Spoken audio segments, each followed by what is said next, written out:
എടാ, നീ ഇപ്പോഴും അതാലോചിച്ചിരിക്കണം. ഒരു വർഷമായില്ലേ നിന്റെ അമ്മ പോയിട്ട്. ഇനിയാണ് നീ അതിൽ നോക്കുന്ന റിക്കവർ ആവും. എടാ, എൻ്റെ അമ്മ എപ്പോഴും എന്നോട് പറയാറുണ്ട്, ഈ സ്നേഹത്തിന്റെ കാര്യത്തിൽ നമ്മൾ ആരോടും ഒരിക്കലും പിശുക്ക് കാണിക്കരുതെന്നുള്ളത്.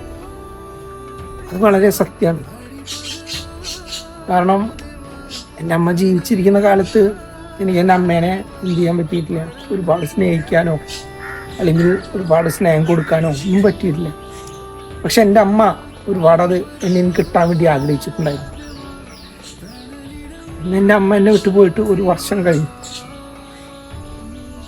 ഇന്ന് എനിക്ക് എൻ്റെ അമ്മേനെ കുറിച്ച് ആലോചിക്കുമ്പോൾ ഒരുപാട് സങ്കടമുണ്ട്. കാരണം ഇന്നെനിക്ക് ഒരുപാട് സ്നേഹിക്കണം അല്ലെങ്കിൽ ഒരുപാട് ഇഷ്ടപ്പെടണം, ഒരുപാട് ആഗ്രഹമുണ്ട്. പക്ഷെ എനിക്കതിന് പറ്റുന്നില്ല. അപ്പം നമ്മൾ മനസ്സിലാക്കേണ്ട ഒരു കാര്യമുണ്ട്, നമ്മൾ ജീവിച്ചിരിക്കുമ്പോൾ